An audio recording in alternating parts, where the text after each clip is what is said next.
Për teknikë legjislative zëvendësohen me fjalat sipas legjislacionit në fuqi për procedurat tatimore. Ka amendime të tjera të neni?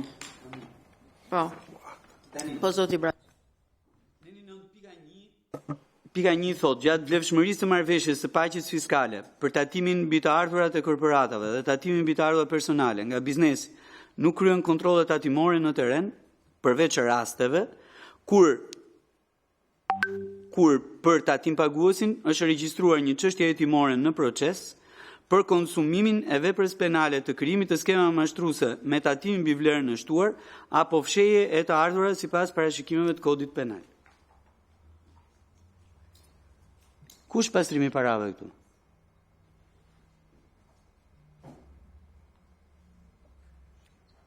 Atëre, propozimi që kam unë është që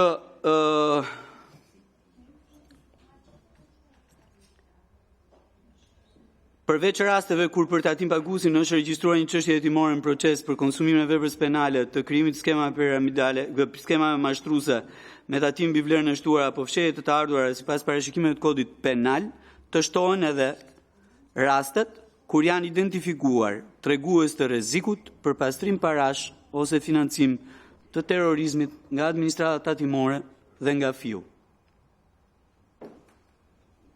Pra atë që kam gjithë ditën që po ja u kërkoj dhe më referuat ke nenin 9.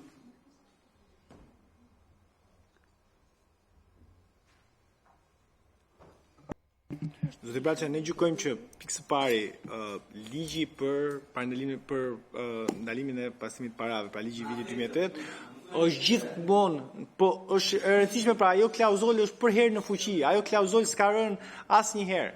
Nuk ka asnjë referencë në këtë ligj që ajo që neni 18 i ligjit të 2008-s ka rënë. Ai ligj është gjithmonë 100% kohës kudo në fuqi në territorin e Republikës së Shqipërisë. Në qoftë se gjatë periudhës vlefshmërisë së marrëveshjes, FIU, organet fiskale të tjera, ju ndizet sinjali i kuq për pastrim parash ke kjo kompania që kemi marrëveshje. Çfarë bëni ju? Më referuat që parë ke neni 9. Neni 9 se ka këtë definicion. Çfarë bëni ju?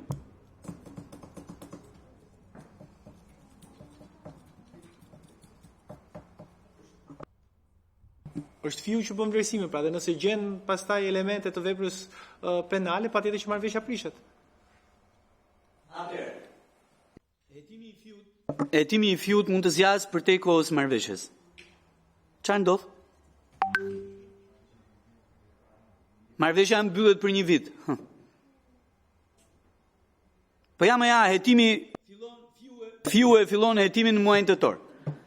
Ndërkohë që periudha financiare mbaron në dhjetor. Çfarë ndodh? Prandaj e kam bërë propozimin. Ja ka që thjesht është. Ju mendoni që vepron ligji, okej, më rregull. Ku thuhet? Në neni 9 më referove. Neni 9, siç u lexova, nuk ka gjë. Pra jeni kujdesur vetëm për skemat mashtruese me TVSH-n edhe me fitimin korporativ. Nuk jeni kujdesur për këtë pjesë. Fare. Si jeni kujdesur për këtë pjesë? Shumë e thjeshtë.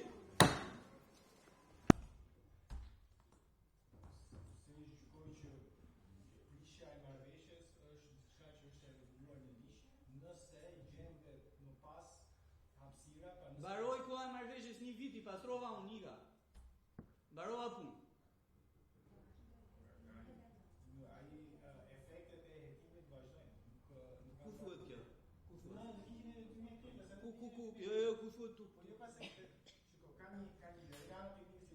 Kuptoni që i keni, fal, ose ministër, kuptoni që i keni gjitha gjërat në mend, nuk i keni të shkruara, i keni në mend. Në mend i keni shumë mirë. Problemi është që këtu po flasim për ligj dhe po flasim për veprim ligjor. Dhe sa kohë që po flasim për ligj dhe për veprim ligjor, do duhet që të jenë të shkruara në mënyrë të kthjellët shumë qartë në ligj. Jo në mend. Në mend i keni ju. Mund mos i kenë ata që nuk duhet mbanin përgjegjësi. Si kanë në mend fare? Nuk i kanë, ose kanë qëllime të tjera. Ju që keni qëllimin e ligjit, po i keni në mend. Shkruajeni. Ka gjë po kërkoj, shkruaje. Jo thua. Okej, rregull, vazhdojmë. Ec. Jeni për ta lënë siç e Ne i dëshirojmë personat që i ministrave që ardhën në kuvend dhe nëse më joni një koment të gjithshëm. Një ligj nuk mund të ndryshojë të gjithë pjesën tjetër të legjislacionit shqiptar. Ligji adreson këtë çështje. Pjesën tjetër të legjislacionit shqiptar, për kodin e procedurave penale, për ligjin e 2008 për paralimin e pasimit parave, atë janë tërkohës në fuqi. Nuk është ky ligj që rregullon ose amendon ato klauzola. Jo. natyrisht që Me këtë ligj ti po pezullon klauzola. Sapo ja u tregova pak më herët një pezullim klauzole. Në ligjin e procedurave tatimore është ajo. Ha? Apo? Pra ky ligj prevalon mbi të tjerët. Prandaj po ju them, sa kohë që kemi një qëllim të mirë me këtë ligj, hajde të ndalojmë keq përdorimin e këtij ligji për gjëra të tjera. Jo thua. Okej. Çfarë? atëre, shoh kush është dakord që të kalojmë në votim të nenjen 9 me propozimin e zotit Braça për amendimin që bëri zoti Braça te pika 1. Zoti Braça është dakord, pro. Kush është kundër? Kalojmë në votim të nenit 9 sipas propozimit të Këshillit të Ministrave dhe ndryshime për teknikë legjislative. Kush është pro? Ka një kundër, një abstenim. Kalojmë tek neni 10 edhe këtu kemi disa ndryshime për teknikë legjislative, zoti Koreshi.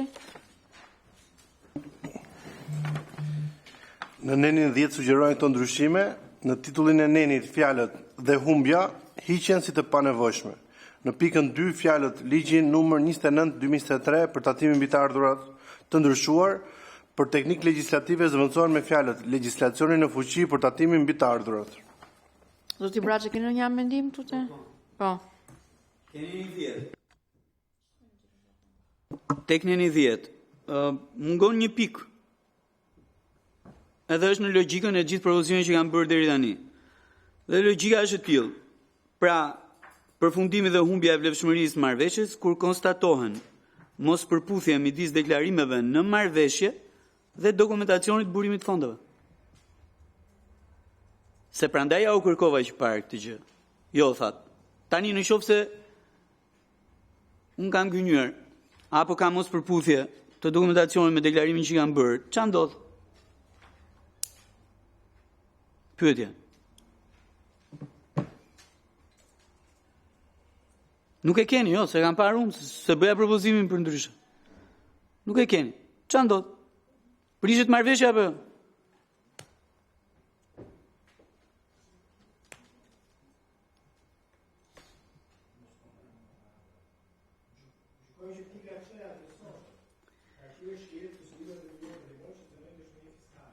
S'ka lidhje fare me këtë gjë. Me këtë që po them unë. Kjo që ju thoni do përkthyes. Kjo që them unë është shumë e qartë, është e kthjellët. Kjo që ju thoni do përkthyes, pra do akt në ligjor më shqip. Ndërkohë që kjo që po ju them unë është ndrit diellit. Kur konstatohen mos përputhje midis deklarimeve në marrëveshje me dokumentacionin e burimit fondeve, prishet marrëveshja.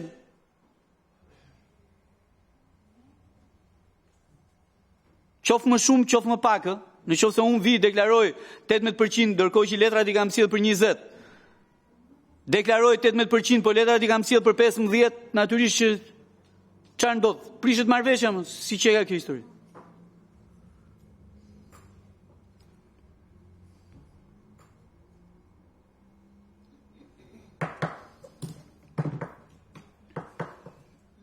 Dhe e dyta, ndërkohë që mendojeni, e lidhur me ato që sapo tham pak më përpara. Në qoftë se fiu, si shtat ju, vazhdon zbaton ligjin e vet për parandalimin e pasimit të parave dhe bën detyrën dhe ju njofton që shikoj se ky subjekti është me rrezik të lartë. Ç'a ndodh? Prapa asgjë, se keni të parashikuar këtu fare. Pra dy propozime që janë arsye për të prishur marrëveshje. Kur ju gënjen me letra dhe e dyta kur fiu ju njofton. Ju bën me dije që ka rrezik lart.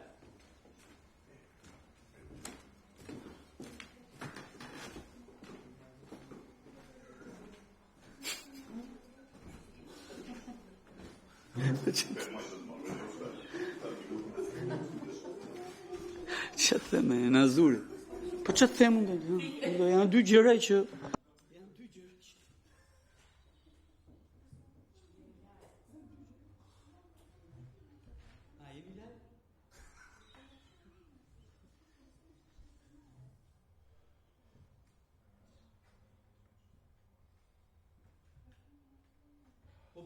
prishë marrëveshjen, po prishë pra marrëveshjen për këto dy raste, pra prishë më burr, prishë. Prishë më se nuk vjen vesh me parimin e ligjit, më prishë marrëveshjen. Në momentin që fiu të thotë, është subjekt me rrezik të lartë për pastrim parash. Dhe urdhro letra.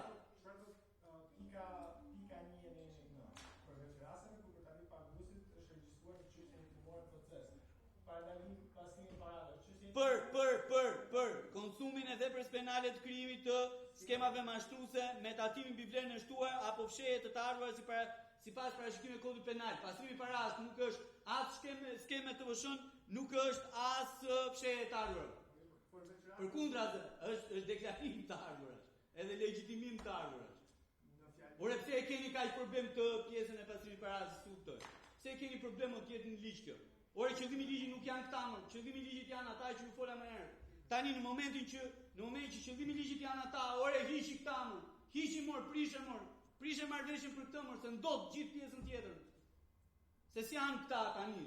Po e kuptoni se çfarë do bëjnë këta apo jo më? A kuptoni? Se çfarë do bëjnë këta ai që ishte mëngjes, që kisha ardhur vetëm për këtë gjë. A kupton sa e qartë është e këtillë? Nuk e ke parashikuar kur të gënjen me letra në marrëveshje, kur të gënjen me letra për parat një, dhe kur të gënjen dhe kur të vënë në djeni që është subjekt me risk të lartë, nuk e ke më, nuk e ke. Do vazhdosh ta mbash marrëveshjen, stop.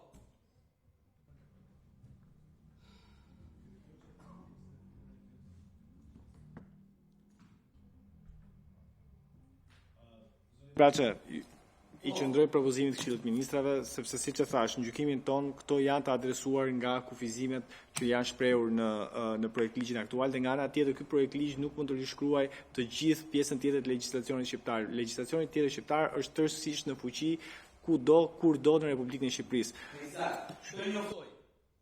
Të njoftoj fiu që ky është në zbatim të ligjit vet është subjekt me rrezikshmëri. Çfarë do bësh? Po ku thuhet mor, ku thuhet?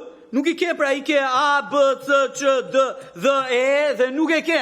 Nuk e ke të shkruar mor burr. Se ke mor të shkruar, siç nuk ke edhe rastin tjetër, kur të gënjen. Pra me dokumenta nuk justifikon burimin që të ka deklaruar ty. Çfarë do bësh? Do t'ja njohësh.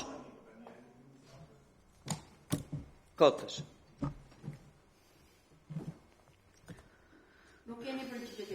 Kolegë, kemi tek neni 10 kemi një propozim nga zoti Braçi që ka 2 pika shtesë.